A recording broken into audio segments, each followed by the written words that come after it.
บายดีน้องบรรยากาศเราพบกับความงามที่เก่าวันนี้เรากับพ่อมาอยู่ที่พระธาตุโพน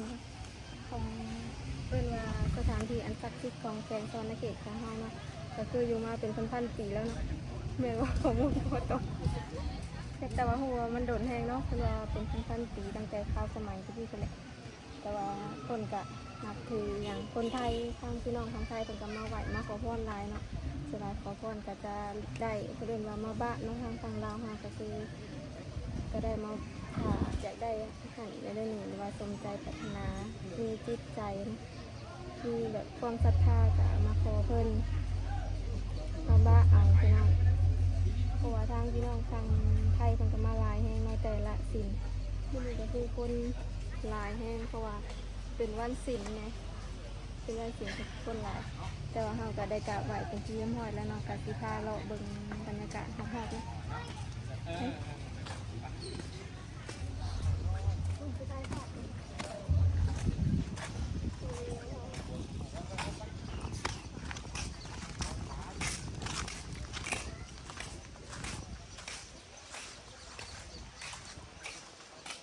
อันนี้ก็คนไหนก็ต้องเป็นลำบาก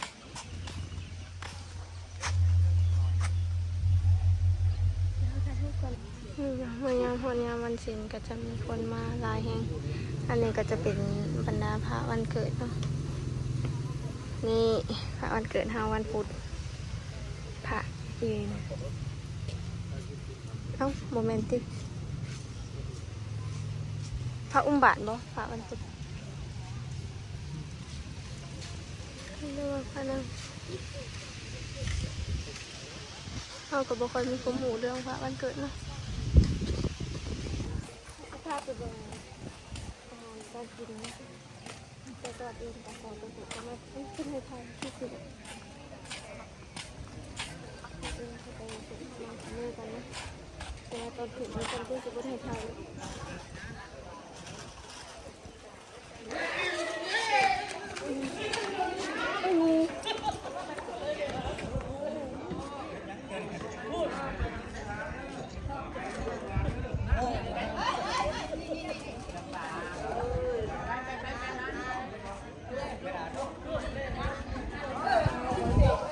เลขลาวด้วยพี่น้องแรงเด้อ3272เซฟแบบ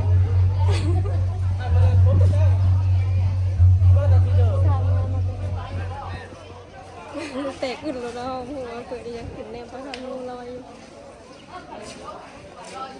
วันนี้วันที่อย่างก็3หวยไทยยังบอกหวยลาวไปก่อนวันนี้หวยลาวใครเสียเอาไปให้เราด้วย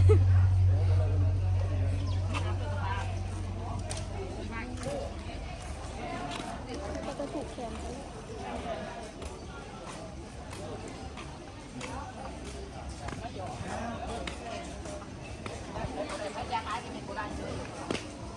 มุมยังไงสนใจไปยังเสียงฮะลูกบอก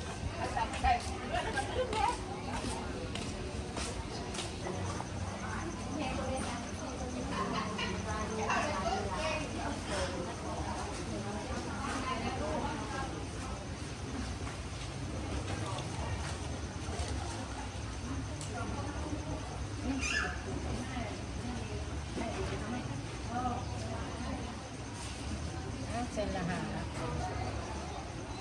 เป็นยังเราไม่ทำยังสิเด็กโง่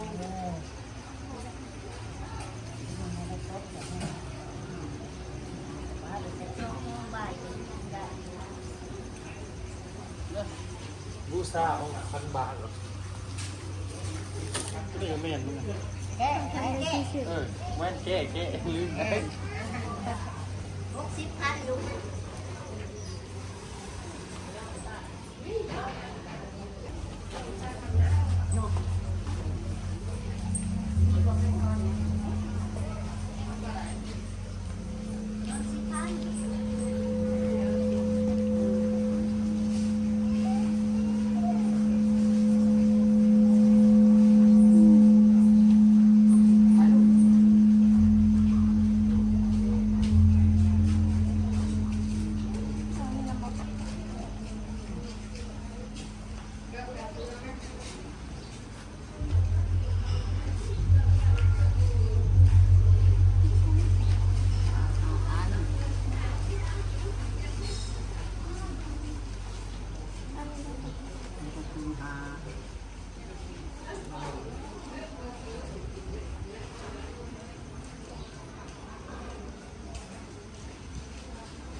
นี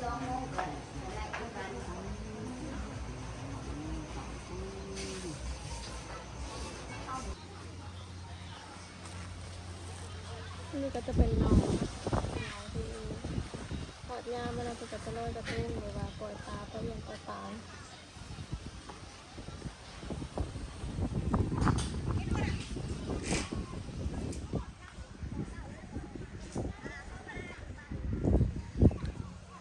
แต่น้องนี่นะบ่เคยบกจะเถื่อเลยนะแต่เขามาแต่ละเถื่อเราจะพาไปกินข้าวปุ้นกันทุกคน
อ่านออกว่า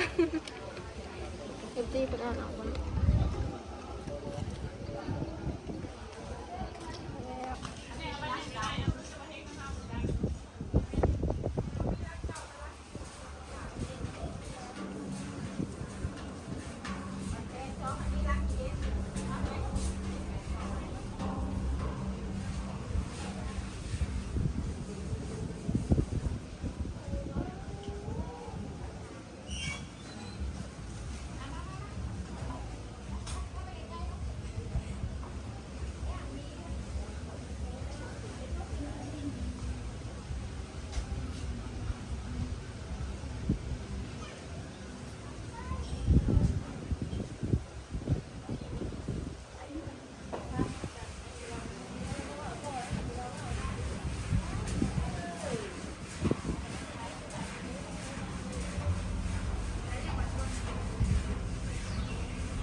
แม่บอกให้ทางตั้ง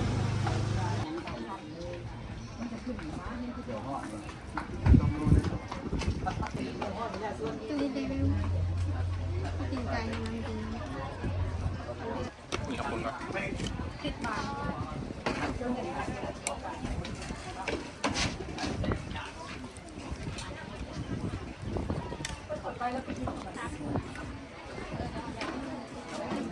ไป